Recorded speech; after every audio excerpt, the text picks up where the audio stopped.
It's time to destroy everything in Elden Ring in literal seconds. This build is insane for bosses and PvP, and since the weapon in question got a buff recently, which makes it even quicker, why wouldn't we take advantage of this build? You're going to want to put a majority of your points into Arcane and Mind for this build. If you're sticking at level 150, try and get around 45 points into your Arcane. Weapons. You're going to need Mohg's Sacred Spear. We've all seen bleed builds with this, but trust me, it gets crazy. You can get the spear from Mohg's Remembrance after defeating him. You'll also need a seal just to use a couple of incantation buffs. Spells. For spells, you'll need the incantation Flame Grant Me Strength, which you can get here. And you can also go ahead and pick up Golden Vow for an extra boost in your damage output, and you can get that here. Wondrous Physick. For the Wondrous Physick, you'll want the Flame Shrouding Crack tier, as the weapon skill on Mohg's Spear does fire damage. So this is gonna buff it considerably. You can get this tier here. Secondly, you'll want the Opaline Bubble tier. This is the tier that puts a damage reducing bubble around you, effectively giving you one free hit without taking any real damage. This is pretty useful as we'll be using Mohg's weapon skill, which can leave you open to attacks. You can get the bubble tier here. Armour. For armour, you'll need the White Mask, which boosts damage whenever bloodloss is in the vicinity, and there's gonna be a ton of it. You can get the White Mask by defeating one of the 3 White Mask invaders. For the rest of your armour, just pick something that will give you a decent amount of protection. I went for the Tree Sentinel armour.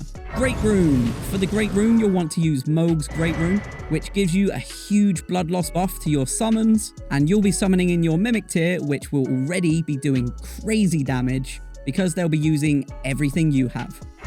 Then finally, let's talk talismans. Firstly, you'll need the Shard of Alexander. This boosts attack power of skills. To get this talisman, just get to the end of Alexander Warrior Jar's questline. Then you'll want the Ritual Sword Talisman, which boosts attack power when HP is at maximum, and you can get that here. You'll then need the Fire Scorpion Charm, which raises fire attacks. This will give your attacks a huge boost. You can get the Fire Scorpion Charm right here. Then finally, you'll want the Lord of Blood's Exaltation, which will boost attacks when blood loss is in the area, and we've already established that there's gonna be loads of that. When you've got all your items together, head into the boss room, call your mimic in straight away, use your buffs, drink your physick, and then get to work. Enjoy the build and have fun. Extraordinary. The mark of a true lord.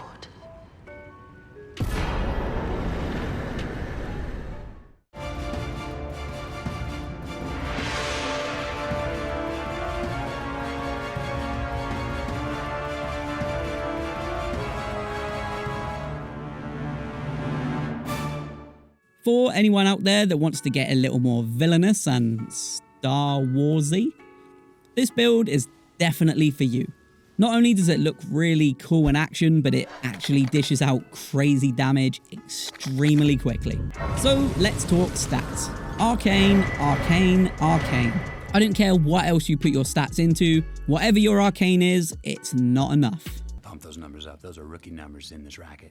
Weapons. For that glowing red double-bladed lightsaber look, and for crazy damage, you're going to need Eleonora's Poleblade. You can get that right here. Maybe get yourself a seal as well. This way you can use Flame Grant Me Strength for even more damage. Armour. Okay, so you've got a tough choice to make here. You can either wear a black hood or no helmet at all to look the part a little more. Or you can choose to buff your damage with the White Mask. It boosts attacks when blood loss is in the vicinity, and considering the Poleblade inflicts blood loss, your damage will get boosted big time. I'll let you make that choice. Secondly, this choice is a little easier. You'll need the black feathered armor as it boosts jump attacks, but thankfully it's basically a black cloak, so you won't need to make any compromises here.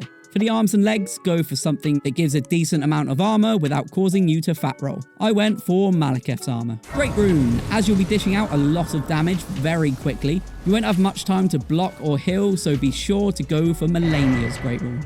This will actually heal you when you land hits on enemies. Wondrous Physick. In your flask of Wondrous Physick, you'll need the Thorny Crack tier. This boosts successive attacks and keeps stacking after each hit. You can find the Thorny Crack tier here.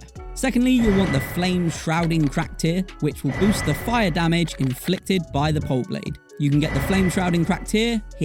Finally, let's talk talismans. Firstly, you'll need the Shard of Alexander. This boosts attack power of skills by 15%. To get this talisman, just get to the end of Alexander Warrior Jar's questline. If you're nowhere near close to getting this talisman, you could replace it for the Twin Blade talisman, which boosts your final hit in a Twin Blade combo by 20%. You can get that here. You'll also need Millicent's prosthesis. This boosts dex and successive attacks. You can get this by getting to the end of Millicent's questline and choosing to kill her. You can actually also get this sooner by killing her when she shows up at the Windmill Village Site of Grace. Next is the Rotten Winged Sword Insignia, which boosts successive attacks as well. You can get this by getting to the end of Millicent's questline and choosing to help her, but if you haven't hit New Game Plus and you only have one of Millicent's talismans, swap out the one you don't have for the Godskin Swaddling Cloth talisman. This restores HP with successive attacks, and you can get it right here. Finally, you'll need the Lord of Blood's Exaltation. This boosts attack power whenever blood loss is in the vicinity, and you can get this right here. So how does it work? Once you've got everything, simply cast Flame Grant You Strength and drink your wondrous physick. Once you use the skill on the Poleblade, you'll land multiple hits. This will trigger your talismans and your cracked tear. You'll inflict blood loss and fire damage, which will activate the mask, the cracked tear, and the Lord of Blood's Exaltation. And the jump from the skill will trigger your Raptor's black feathered armour. This will all continue to stack again and again until your opponent drops, and you'll look pretty badass doing it. Enjoy the build and have fun.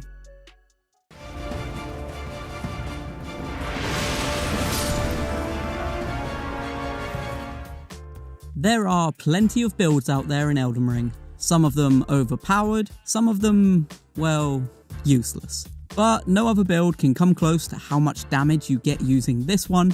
Just be sure to get every item in this list, as each item works in harmony with the other, and they all begin stacking, making you more powerful with each swing. So firstly, let's talk stats. These are my stats. Obviously you don't need to copy them completely, but it's worth putting as much as you can into Arcane and Vigor, with Mind and Dex being a secondary thought. Everything else is up to you. For this build, you're going to want the Scavenger's Curved Sword. This is actually an incredibly simple weapon to find. It isn't hidden behind a boss or a ridiculous labyrinth of a dungeon. It's just outside, sitting on a dead body, and you can find it right here. You're going to need 2 of these. There are a few ways to do this. If you're in New Game Plus, it's likely that you would have picked one up in your travels before, so you'll simply need to head over and grab it again. If not, we have a video on duplicating weapons and runes. I'll link it in the description. And we have a Discord filled with hundreds of Elden Ring players looking to duplicate, trade, and fight bosses together, so definitely get some help in there. Now that you've got your curved swords, let's talk Ash of War and Infinities. So the curved sword already does bleed damage, which is great. The high arcane we talked about earlier is going to help give that a little boost too. So for Ashes of War, I put Bloodhound Step on my right and Seppuku on my left. A lot of people would argue Seppuku should be on both, but I like to zip around using this build, especially when fighting the bigger enemies. You will thank me later when you do this. For affinities, you're going to want to choose a cult for both weapons. This means that your swords will now scale with arcane. That high level arcane is really going to come in handy. For your head, you'll want to use the white mask. This boosts damage when blood loss is in the vicinity. This boosts your damage by 10%. To get the white mask, you'll need to do Ver's quest line and be rewarded with the Pure Blood Knight's medal. Use it to teleport and fight the 3 invaders in the blood pool. I got the full armor set from the second invader. For the chest, you'll want the Raptor's black feather armor. This enhances jump attacks, which is exactly what we'll be doing. This boosts damage by 15%. You can get the Raptor's black feather armor here. We actually have a video that goes into more detail on where to find it. I will also link that in the description. For your hands and feet, choose anything that offers a nice chunk of damage negation without causing you to fat roll. I went with Malekith's armor here. All of these talismans are useful and contribute towards insane amounts of damage, so don't skip any of these. Firstly, we have the Lord of Blood's Exaltation. This, like the white mask, boosts damage when blood loss is around. This gives us an extra 20% damage. With the white mask, this gives you a total of 30% boosted damage when there's blood loss in the vicinity, which, FYI, will be the whole time. You can get the Lord of Blood's Exaltation here. Secondly, we've got the Claw Talisman. This gives you a 12% boost to jump attacks, which means in total you'll be receiving a 27% bonus every time you jump attack, which, FYI again, will be the whole time. You can find the talisman here. We also have a video that goes into more detail. I'll leave it in the description. The Rotten Winged Sword Insignia, which greatly raises attack power with successive attacks, which, guess what, it's going to be the whole time. The attack boost will start at 6%, but keep climbing to a whopping 22% attack boost with each hit. To get this talisman, you'll need to get to the end of Millicent's questline and help her defeat her sisters. And finally, you'll want Millicent's prosthesis, which boosts dex by 5 and increases attack power with successive attacks. The attack boost starts at 4% and eventually goes up to 11 with each hit. To get this talisman, people seem to think that you need to get to the end of Millicent's questline and kill her, but you can actually get it earlier by killing her at the Windmill Heights Site of Grace after killing the Godskin Apostle. The Green Burst Crystal Tier is incredibly important to use here. It boosts stamina recovery speed, which will help out a lot considering we're going to be jumping and swinging our swords around. The second tier is incredibly important. It ties all of this together beautifully. All of the other equipment you'll be wearing gives just under a 100% boost to your damage. You'll also be using seppuku on top of this. And remember that your weapons are set to the occult affinity, which, if you set your stats right, will already mean crazy damage for your dual swords. Well, this tier, the Thorny Crack tier, makes consecutive attacks grow stronger the longer they continue. Meaning each time you hit the enemy, the damage increases on top of the 100% damage boost from everything else.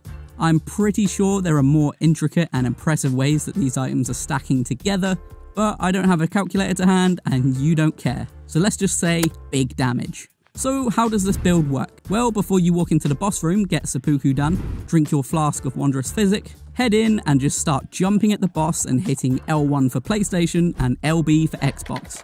This hits the boss with an attack that strikes them 4 times, which triggers everything you're wearing related to successive attacks. The seppuku and the natural blood loss of the curved swords will trigger everything you're wearing that boosts attack power when blood loss is in the vicinity. Your high level arcane will boost that as well as the sword's initial damage due to the occult affinity. And then the jump you're doing before the attack is triggering everything you're wearing that boosts jump attacks. With each jump strike, you'll do more and more damage, and it should only take a few hits to take down your enemy.